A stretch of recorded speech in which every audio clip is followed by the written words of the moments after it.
Now regarding the uh, results and the observations, at first we will start with this curves. Okay, so what are the things we have observed in this curve? We have seen that in this afterloading curve the latent period increases. The latent period increases due to lever inertia. The height of the amplitude, it decreases, okay, because the muscle has to lift greater loads. The contraction period decreases due to decrease in the duration of active state, and the relaxation period, this decreases because the load hastens the return of the lever to the baseline. Okay. Now in the freeloading curve, what we have seen is that the latent period decreases for a first few contractions, and then it may increase a little or remain unchanged.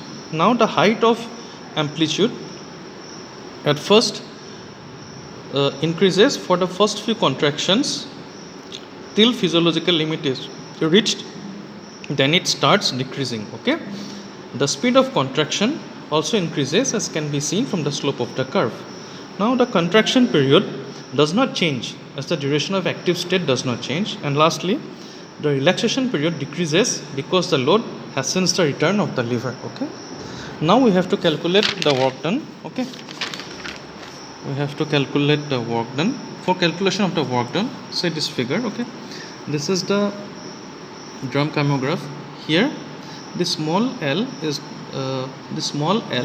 this is representing the distance between the fulcrum, okay, and the point where the load acts, so this is the small l. The capital L, this one represents the distance between the fulcrum and the writing point of the lever. Okay, these are in centimeters. Okay, and then the capital H, this one, the capital H, it represents the height of contraction that is recorded on the drum in centimeters. Okay, it is measured accurately by calipers. We have to use calipers, okay, actually. And then this F is the load lifted in grams. Okay, this is should be F is the load lifted in grams, and that is the force of load. And lastly, this small h, as you can see, it is the actual height to which the weight has been lifted in centimeters. It can be derived from the following formula: h equal to 1 by L into h. So the main formula here is work done is equal to force or load, okay, that is capital F into small h. Now the small h, how to calculate it? It is what a formula by capital L into h. Okay, so now we know this. These are the things what it is we have represented. So ultimately work done, W is equal to force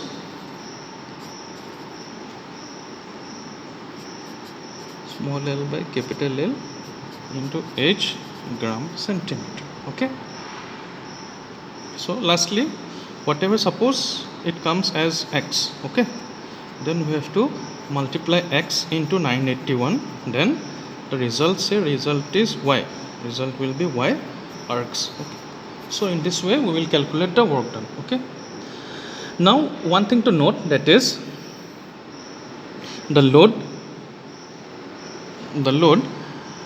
with which the muscle performs the maximum work is the optimum weight for the muscle under the conditions prevailing at the time of the experiment.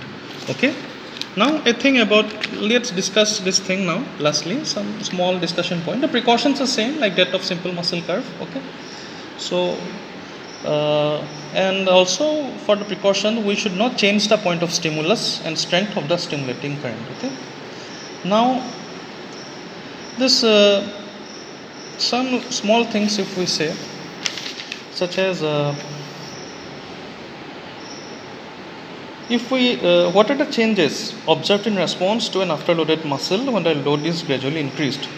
That is, the height of contraction gradually decreases, the work done increases up to an optimal load and then decreases. A moving drum gives more details as increasing latent period and decreasing contraction and relaxation. Okay, so can freeloading and afterloading of cardiac muscle in vivo. So define so in freeloaded condition. Okay, so I will write it down, then I think it will be better understood for you. Okay, I think you can see in free loaded condition, okay, for cardiac muscle. Okay, in free loaded condition, it is the degree to which the myocardium is stretched.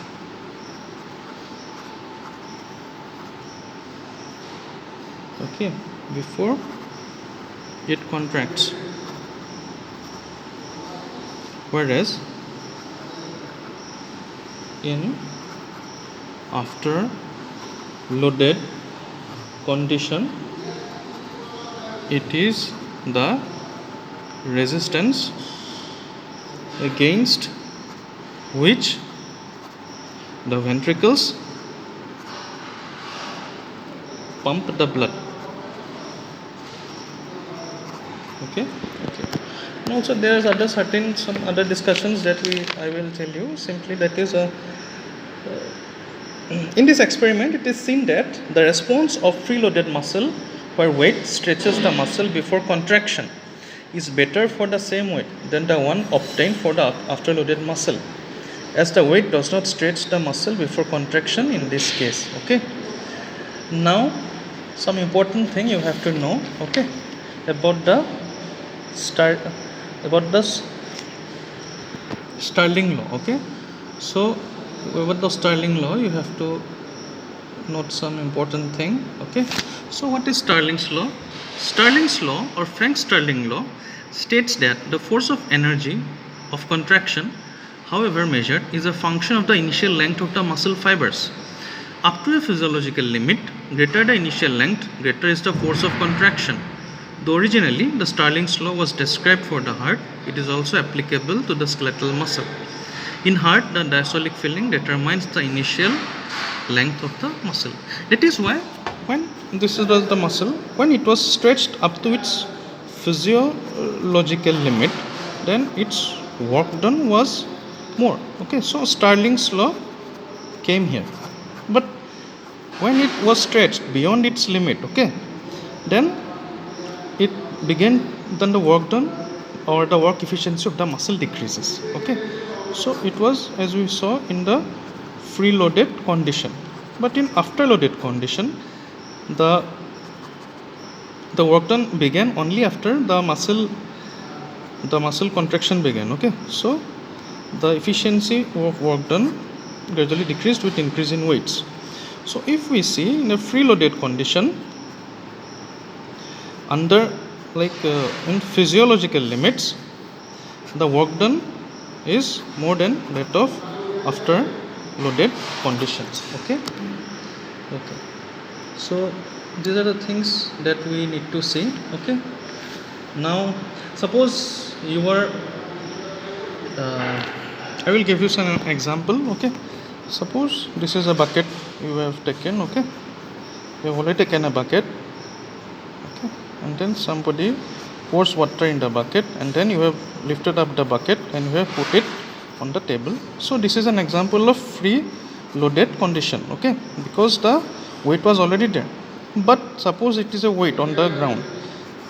Now you have come and you have taken the weight and you have start exercising. So this is the condition of afterloaded examples. Okay, there are many more things. I wish you go through your books so that you get a more detailed examinations. Okay, a more detailed idea of this particular examination.